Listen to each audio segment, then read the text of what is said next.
Hey guys, JH, welcome to the practice tee. And it's a nice, cool practice tee today. We've had such hot weather for so long over here. Today we've had some rain and there's nobody here, and I'm just going to try and tempt the weather and do a video. So what's it going to be about? Well guys, I've had a lot of requests from guys about how to flow the golf swing, how to get it into motion. I touched a little bit on it the other day, and I think I've struck a nerve with a few of my guys, and they've said, well JH, yeah, that's good, but you didn't give us enough. And probably I didn't. And guys, I'm probably as guilty as most, in that I don't flow my swing as well as I should.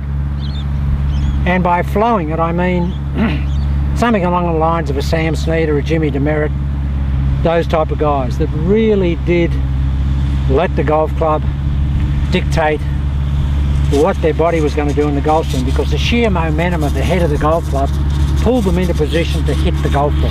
It's as simple as that. In actual fact, the golf club swung them. The head of the golf club swung them. Ben Hogan, to a couple of confidants that I happened to research over the years, in fact said that. He said that he always felt that his whole intention and the whole reaction of the body revolved around the toe of the golf club, moving away from him at every phase of the golf swing. Away, away, away, the toe of the golf club. Now if you do that, guys, the club must flow. But over and above that, how do you flow a golf club, and how do you get it in motion really into the backswing, as those good players did, and some of the good players still do today?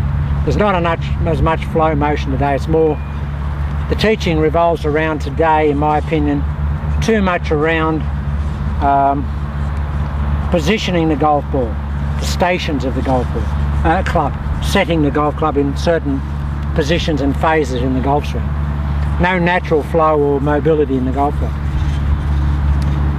Guys, a really good way to get the feel of what a golf club should do in a golf swing is what I call a reverse action exercise. And that is, if we just do this, if we take the golf club over here, put it over here, just put it over here, and then do nothing else but this.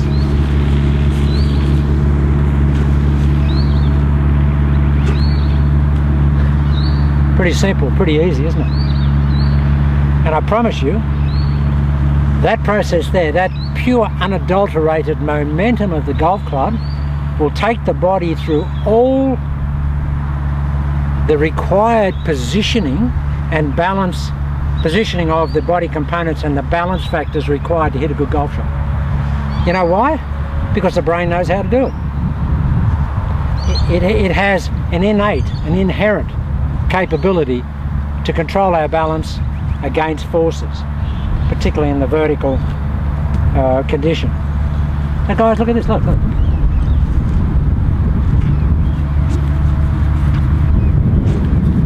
Now who do you see swing the golf club like that today? Not many guys. Ricky Fowler's probably as close to it as anyone gets. But that's basically it. That really is it. It's that momentum process of getting the golf club going. And I've spent some time in the last couple of days with my good buddy, Peter Wasley. And Peter's from the old school. Peter's got a nice rhythmic, laconic type golf swing. And he's always on my case saying, JH, why don't you roll the golf club? Why don't you flow it? And he finally got through to me, because I've noticed I've been a little bit stilted and a bit stationed lately. But yesterday we had a remarkable session, and I was hitting the ball like I've never hit it in my life, with so much power. And so guys, what we've got to do is try and get a process in our golf swing where we achieve that. Okay, I'm starting that on this side of the golf club, so it's building up huge momentum, huge power, and huge range of motion. We've just got to do that on this side of the golf club. And basically, if I started from here, and I'm working on the, very much with the Snead dynamics at the moment, which I do from time to time. I'll pick a player and I'll work through his process, and I'm doing that with a lot of a lot of my guys. So what Sneed did was Sneed set up in a closed stance, had the right foot open, left foot open, closed body line, open, a closed hip line and foot line, but an open body line. So he set up like that.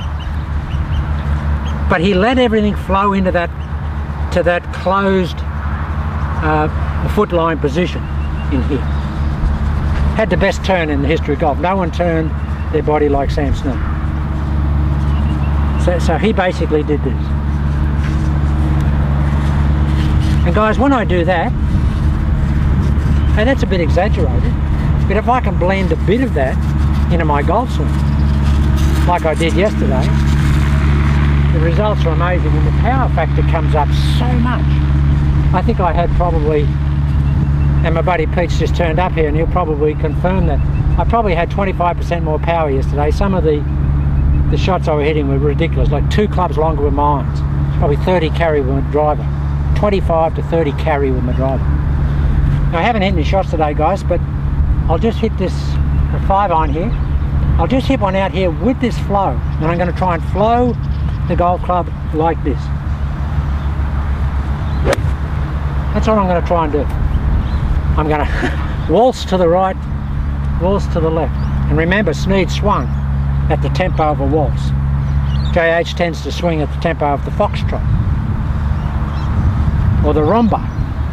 Certainly not a waltz, but that's what I'm going to do, guys. So, and that very, very light grip, we're bleeding the pressure out from 5 down to 1, and we're going to work on that. So we've got that shut stance, shut shoulder, hip line, open.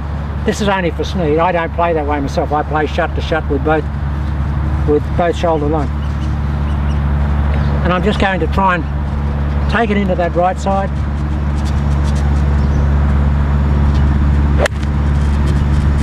Guys, first hit of the day, still in the air. Yeah, Peter's giving me a thumbs up here. It's just down there, guys, just downtown. And I've got so much more height. I've noticed in the last couple of months, because I've been restricting that backswing and not letting that club position itself enough, that my ball flight's come down. And that's because the range of motion in my backswing is not enough to get the ball up. So we'll do it again, guys. Watch this. This is pure unadulterated motion flow.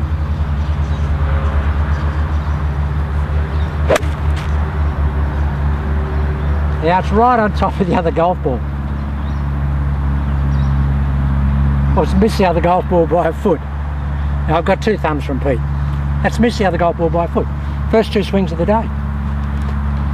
Now what I've got to do, I've got to cultivate what I have in the practice swing, which is, you know, a parallel golf club, as opposed to what I have in the real swing, which is a 3/4. But I'll get that. I've only started that, and we're going to do a couple of days of it, and Pete and I are going to work on it. So guys, that's going to be the theme, and that's where I'm going to be going this week. I'll just hit one quickly with the driver. We've got a little bit of time.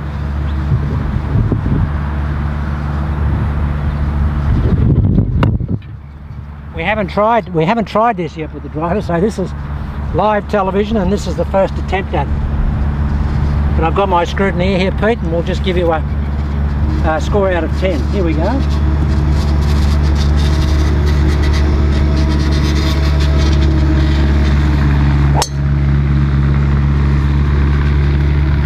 How do you rate that, Pete? He's giving me 10. Now guys, first hit. 10 out of 10.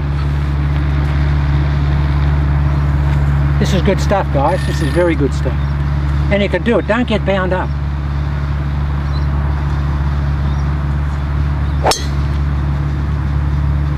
That's going to stay in the air for, just tell you when it comes down. Now. Okay guys, we're going to do a bit more today, but that's the basic premise of where we're going.